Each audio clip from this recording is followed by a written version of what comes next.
Looks like we got one on here, and one on over here. Everything looks pretty good. Looks good, looks good. Hey guys, what's going on? Matt Bariso here. We're going to be starting a show in just a few minutes. I'm going to be broadcasting from two different sites tonight.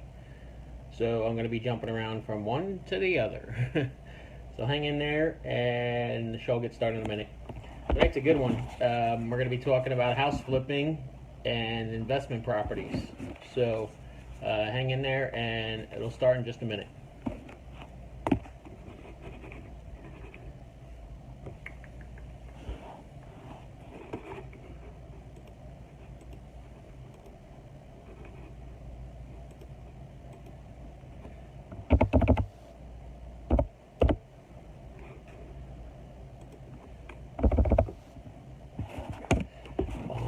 Bum, bum, bum, bum. Bum, bum, bum, bum, bum. Bum, ba bum, ba ba ba ba bum, ba bum. Ba bum, ba ba ba ba bum, ba bum. Bum, ba bum, ba ba ba ba bum, ba bum. Okay.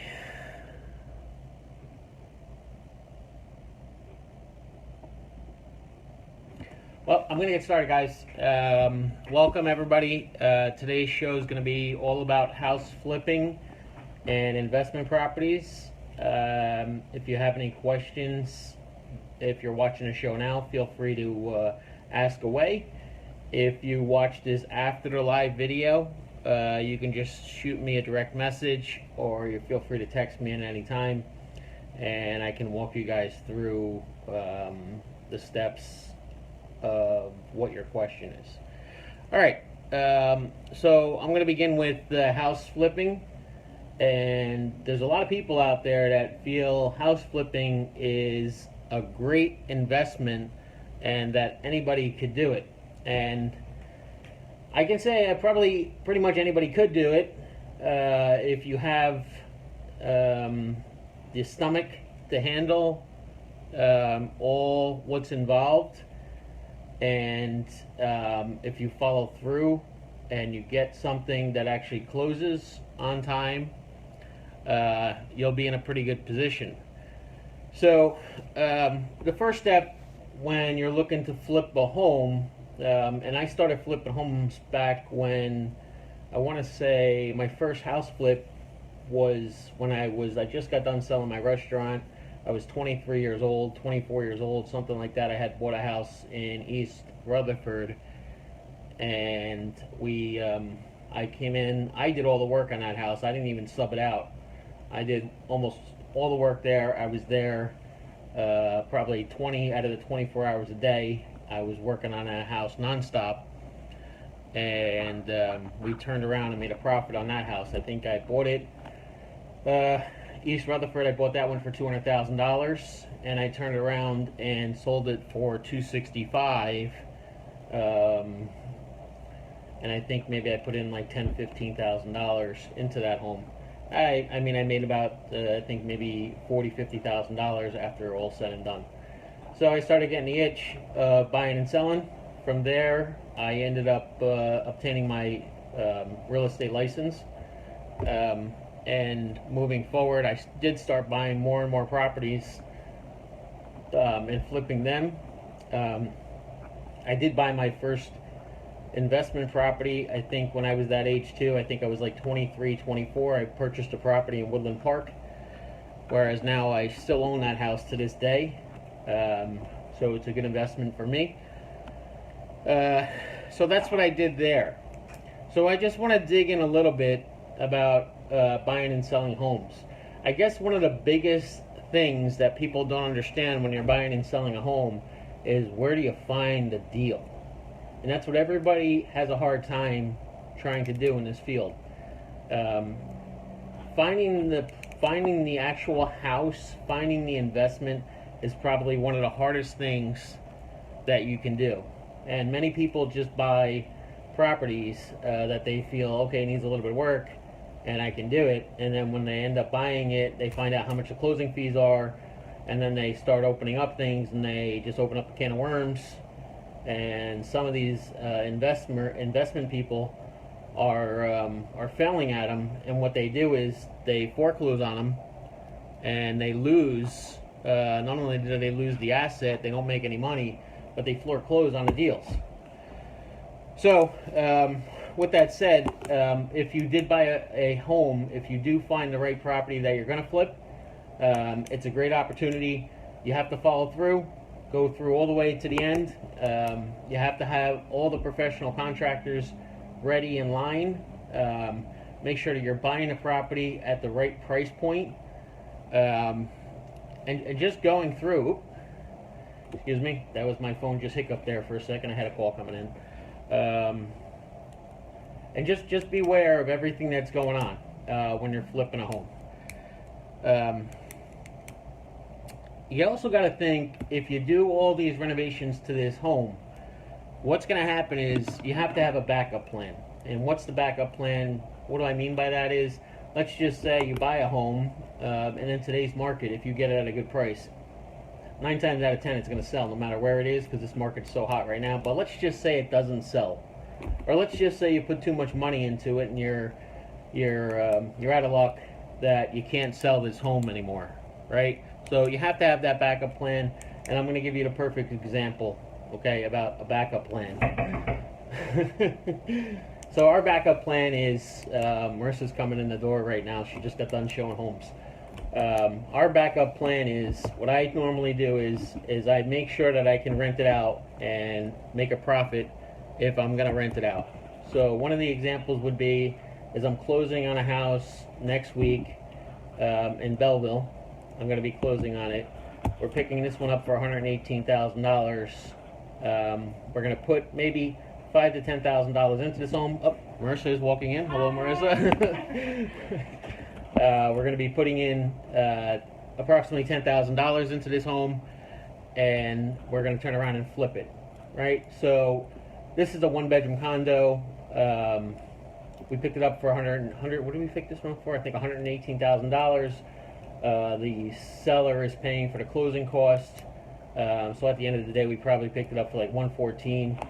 I'm going to drop a new kitchen in there, clean it up, paint it up, probably put about $10,000 to $15,000 into it, and then put it right back on the market for $179,000, $189,000. And then if it doesn't sell, the kicker is that I know I can rent it out, whereas and then make a profit on it. I'm going to rent it out easily $1,500, $1,600, because it's a totally remodeled one-bedroom condo in a borderline of Nutley. And then we'll get, $1,500, $1,600 out of it. Some of these people where they fail when they're flipping a house is a couple of reasons. They put way too much money into it. They don't look at the asset itself and see if they can see what's involved in it, and they don't make a plan. You have to have an out plan. The out plan for me is always, how much can I get for rent, and will it cover it? Some of these people think that they can rent it out, but they don't know what they can get for rent, or maybe they feel they can get, say, $1,000 where they can only get $800, and then they're going to be putting money out of their pocket each month. So it's something to think about when you're flipping a house. If there's any questions about it, like I said, we don't have a lot of views right now, but I know during the course of the week we're going to be getting calls coming in or messages, and I can help you throughout the process if you want to try flipping it. Marissa's out there all the time.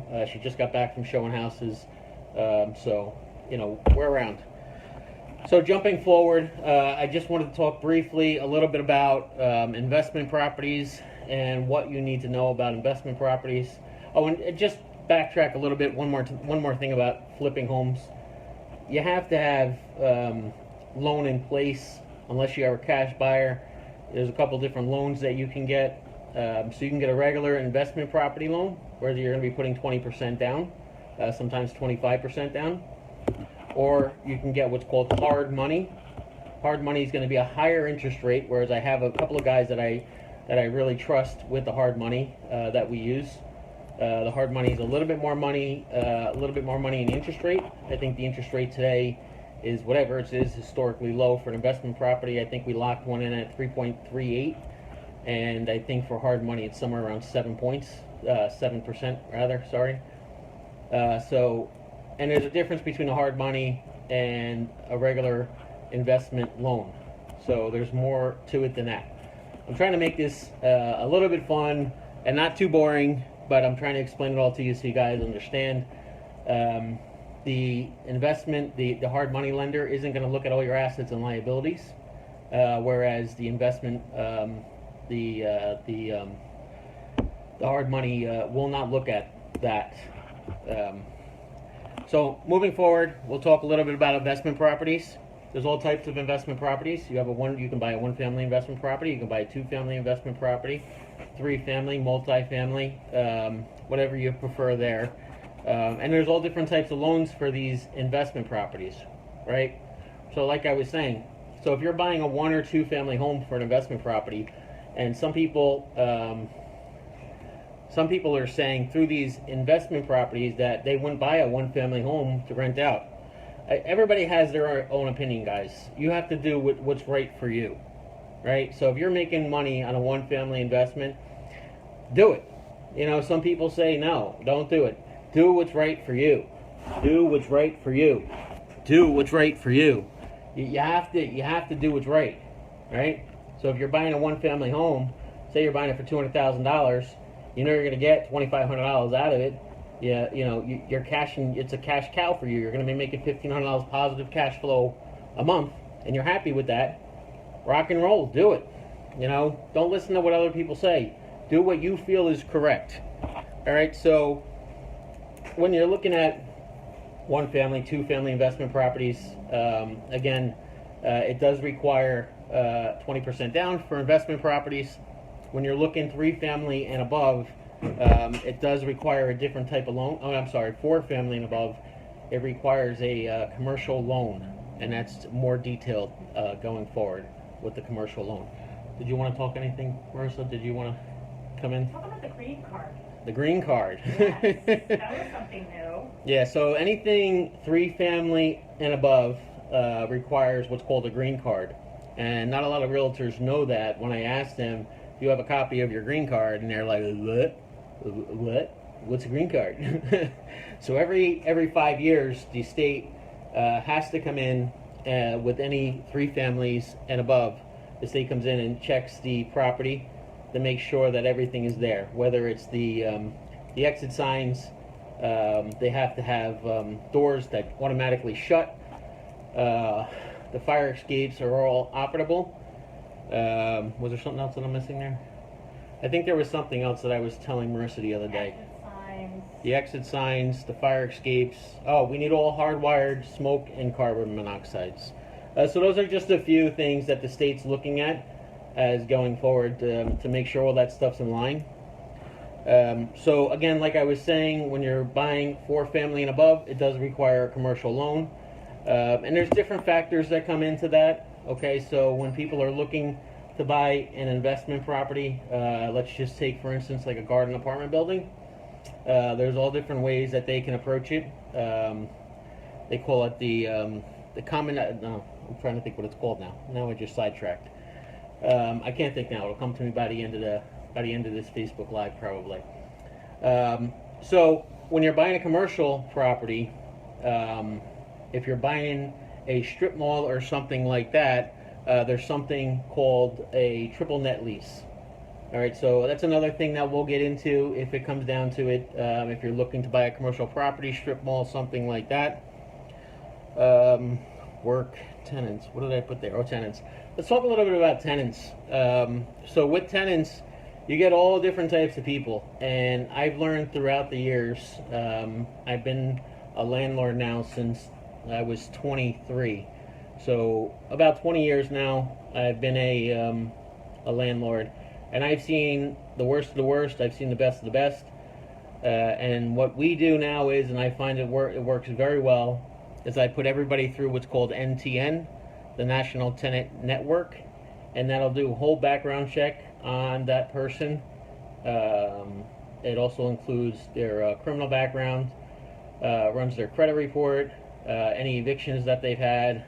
So it gives you like a whole history of where they've lived prior to, so you know exactly everything about this tenant.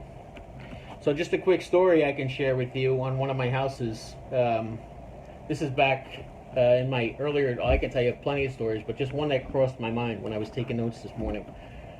I had a tenant come in. She was renting one of my 2-bedroom apartments in Woodland Park, and she came into the house, and she was fine. You know, it was a single mother. She had 2 kids, and I let her move in. You know, the kids were young, so we brought her into place. She seemed very nice.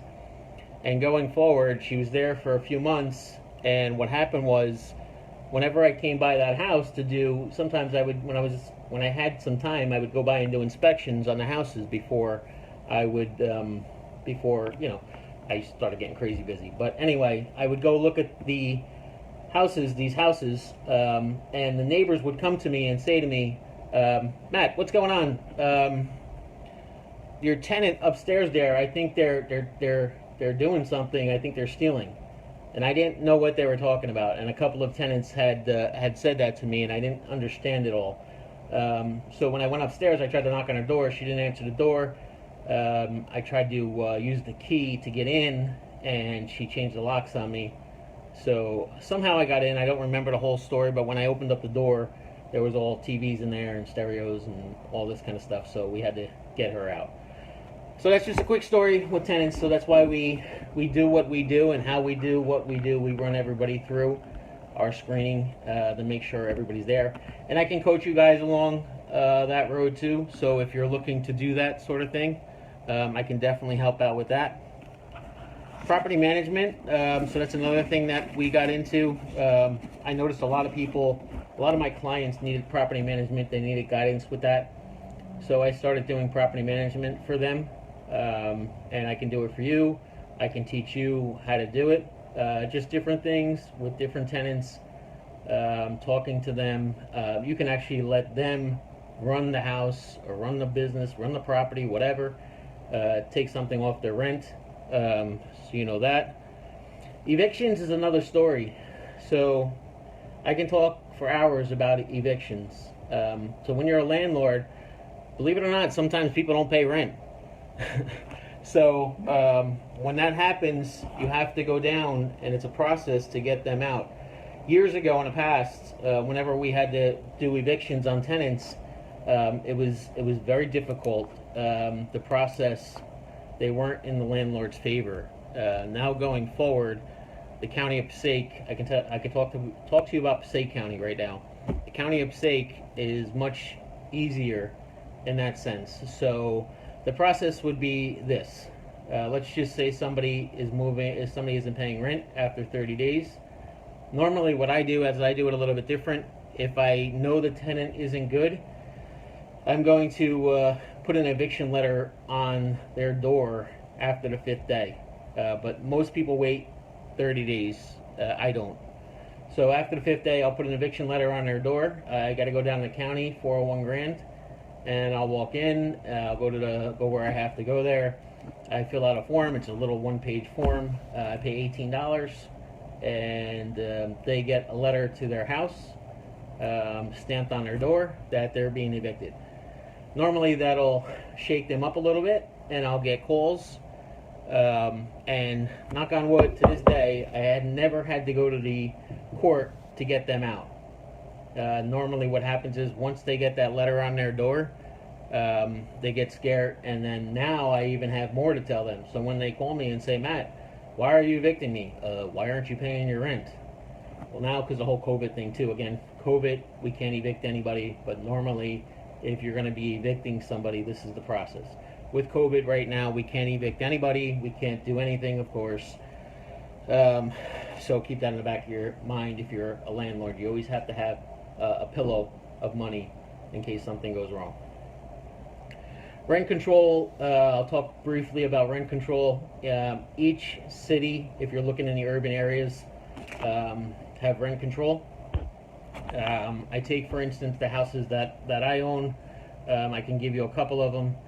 If you're in, my house is in Clifton and West Patterson or Woodland Park. There's no rent control in either town. What they do is, if you're looking at a building, hey Sandy, if you're looking at a building that's higher than 3 family, I think Clifton has restrictions. So that's something to think about. I don't know what the percentage is going up. I can tell you my investors that are in Newark. See, Sandy knows.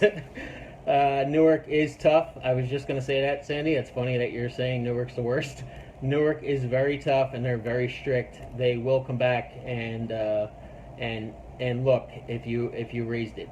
But there's a caveat to it. So I don't know if Sandy knows. I can share a little bit that I know about Newark.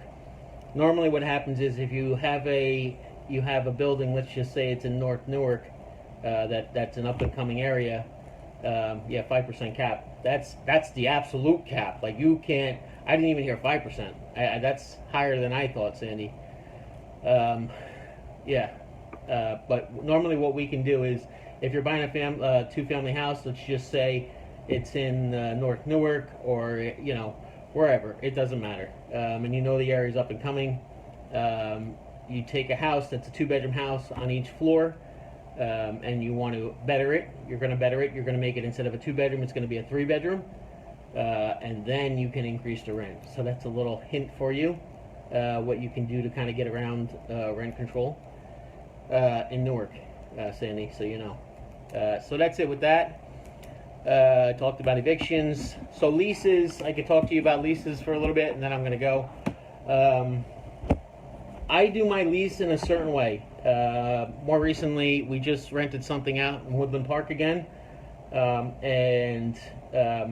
I told the landlord there that she should use one of my leases because mine are very thorough. All right. I mean, what I do in my leases is I cover everything.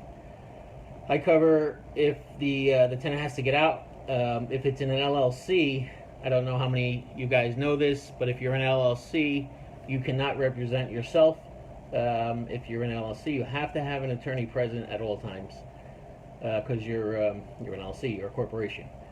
So you would have to hire an attorney. In my lease, it has in there that if any attorney fees are involved, they would have to pay for any of those fees. So it's in that lease agreement. So that's a good thing that I put in there. There's just different things in my lease. I put sometimes I have other people that move in. So we wrote in the contract, anybody that moves in, other than the people that are supposed to be inside the home, will be charged $250 extra a month per person. So we're very strict on that. We try not to get any more people inside the house. And just different things. I can tell you, one of my other clients, or one of my other tenants that were in there, he decided he wanted to do his own thing after I told him not to put up cameras. Well, I told him he could put up cameras, but he couldn't put them up on the siding. He thought he could do whatever he wanted. So he put up cameras all over all over the side of the house. And there's certain areas you can put up cameras and it won't affect the siding. But in this certain case, he decided to put them up everywhere and put holes all over my siding. So you can't do that. So that's it, guys. I hope I answered some questions for you. I think it was a great show tonight. Again, we didn't get a lot of views tonight, but I feel like I know throughout the week we have a lot of people looking and asking questions. If you have any questions, feel free. You can reach out to me. Again, it's 973-495-5469. If you want to DM me, direct message me, stop by the office, whatever. And that's it. If anybody's got any questions, you can tap in right now. Jody, hey Jody, how you doing? I don't know what cause you're talking about, Sandy. Hey Mitch, what's going on? Sharon, hey Warren, what's going on? All right, I'm taking off, guys. I'm going to sit here and say hi to everybody, but I just want to... Anybody got any questions? Questions? How do you tell a good investment? What property? Marissa, come over here because I can't hear you. Hi.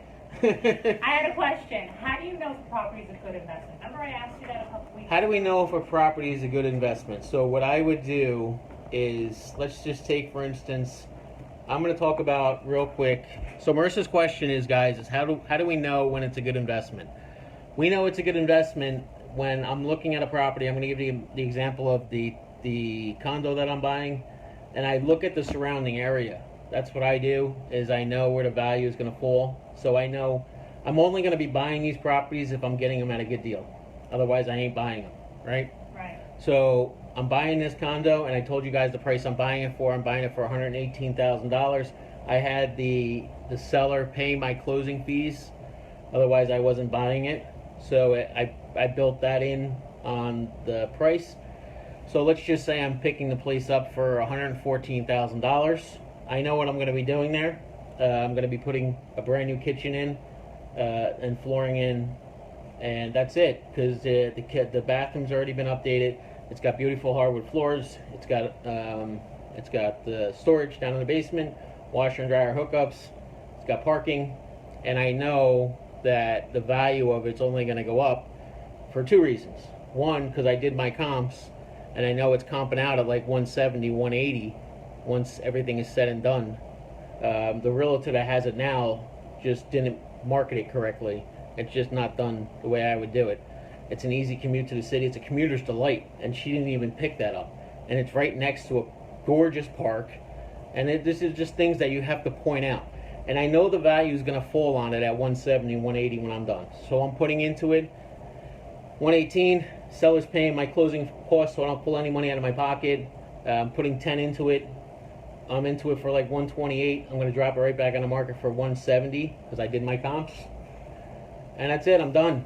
I made $40,000, $50,000. Less the capital gains, which I didn't talk to you guys about capital gains tonight. You have to talk to your accountant about that. They can explain capital gains to you.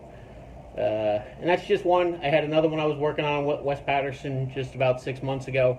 The attorney that was on the seller side, I was representing myself. The seller's attorney didn't listen to me, and I told him to close on the deal before COVID hit. The seller's attorney decided to go to Florida for a week, and I told him not to do it, just close the deal. He didn't want to do it. He didn't listen. We lost the deal. Long story short. So that's it, guys. If anybody has any other questions, did I answer your question? Yes, you did. Can you just? Yes, you did, as always. All right, great. So if you guys have any other questions, feel free to reach out to me. I can be reached at 973-495-5469. I hope everybody's having a great night. I got some great videos for you guys coming up. We have, I don't know how many deals we're closing on tomorrow. I think we're closing on 3 deals tomorrow, 3 or 4 deals tomorrow we're closing on. So hang tight. I got a really good one that's coming up with my clients. You guys are going to love it. And that's it. All right, guys. I'll talk to you all soon. I hope everybody has a great night. And that's it. All right. Take care, guys. Bye. All right, guys. I'm taking off. Take care. Bye.